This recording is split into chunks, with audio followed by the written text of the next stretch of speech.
Cube Radio. Salut, c'est Charles Dran avec l'équipe dans 5 minutes. On s'intéresse aux sciences, à l'histoire et à l'actualité. Aujourd'hui, on parle de force mentale, de cette capacité que les grands athlètes semblent naturellement posséder et qui leur permet de surmonter les obstacles pour atteindre le podium. Eh bien, une nouvelle recherche de l'Université Laval a développé un modèle pour mieux comprendre cette force mentale qui peut éventuellement nous servir à tous dans la vie de tous les jours. Cette force mentale qui ne serait pas innée, donc ça se cultiverait comme un muscle. Voici Véronique Morin. Il nous est tous arrivé à un moment donné dans notre vie de se sentir dépassés par les événements, que ce soit dans les études, au travail, dans la vie professionnelle ou personnelle, ou dans le sport. Passera-t-on à travers ces rudes épreuves? Et c'est alors que la force mentale entre en jeu. Mais qu'est-ce que c'est cette force mentale? Est-ce que ça fonctionne comme un muscle? Est-ce qu'on peut la développer? Eh bien, il s'agit d'un concept en psychologie qui fascine passablement les chercheurs depuis une vingtaine d'années et pour lequel on bénéficierait tous d'en connaître davantage sur ces mécanismes. Mais en même temps, alors que se développe la recherche dans le domaine, il faut dire que les chercheurs ne s'entendent pas sur ce que c'est au juste. Est-ce que c'est un mirage de l'esprit, un saint graal réservé aux plus intelligents et fortunés d'entre nous? Et qu'est-ce qui fait que certaines personnes se rendent à des niveaux de performance hyper impressionnants? Qu'est-ce qu'ils ont de plus que vous et moi? Ils ont développé, et je dis bien développé, leur force mentale. Parce qu'on ne naît pas avec cette chose, cette capacité qui nous permet de nous dépasser. Non, on la développe. Mais comment? Eh bien, des chercheurs de l'Université Laval de Québec se sont intéressés à cette question fondamentale et vitale en étudiant des athlètes de haut niveau.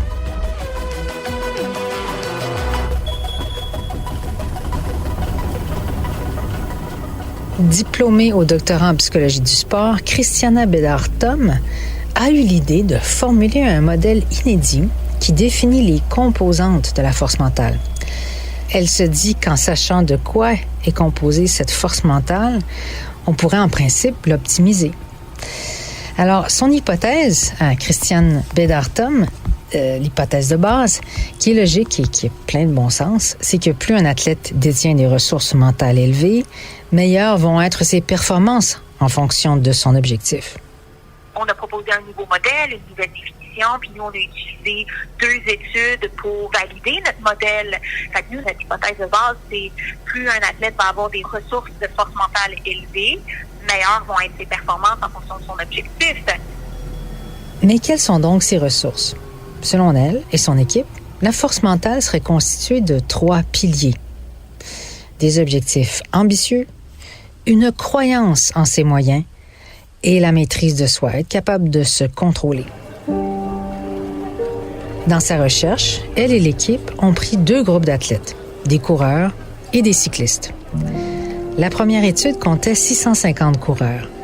Avec un questionnaire subjectif, on leur demande d'évaluer à quel point leur objectif est ambitieux sur une échelle de 0 à 10, à quel point ils ont confiance en leur capacité pour atteindre leur objectif et à quel point ils sont en maîtrise d'eux-mêmes, toujours sur une échelle de 0 à 10.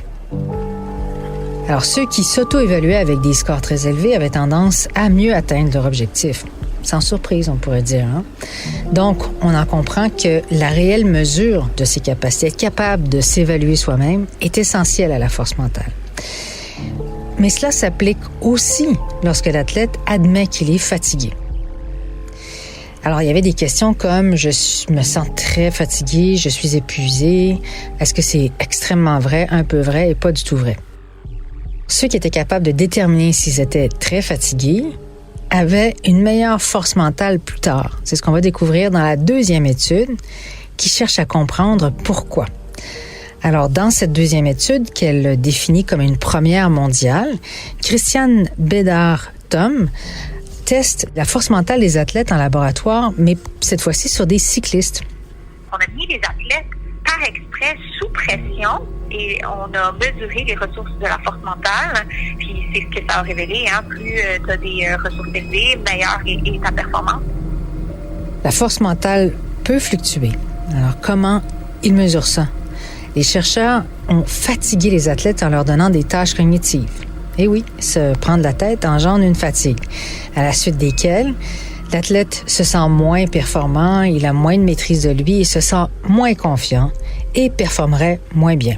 Ce que ça dit aussi, c'est que la force mentale, elle est contextuelle. C'est pas une question de fort ou faible, c'est que dans un moment, on a peut-être manqué de ressources, puis ça, c'est très intéressant pour après ça aller la développer, là. C'est vraiment comme un muscle.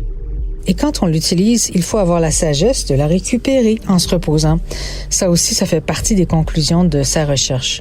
Avoir donc la force mentale de se reposer pour reprendre la maîtrise de soi.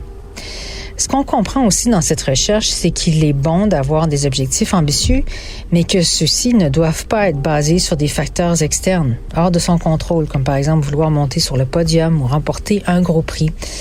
Il faut que ça vienne de soi. Et ce qu'il faut surtout retenir, c'est que la force mentale résulte de composantes malléables que l'on peut modifier avec l'entraînement et en s'habituant au stress et aux imprévus. On peut aussi développer notre croyance en nos capacités en développant un discours intérieur positif, en se remémorant nos succès. Ouais, intéressant ce concept de force mentale. En anglais, les chercheurs appellent ça la toughness. Intéressant de voir à quel point c'est devenu populaire en recherche depuis 20 ans aussi. Ce que je note, c'est un peu paradoxal, mais c'est qu'il faut avoir de la force mentale pour acquérir de la force mentale. Hein? Dans tous les cas, il faut savoir prendre soin de soi, reconnaître ses faiblesses, savoir mesurer ses capacités pour pouvoir se dépasser. C'est peut-être un peu difficile sur l'ego à court terme, mais payant sur la durée si on y met les efforts. Merci Véronique Morin, c'était en 5 minutes.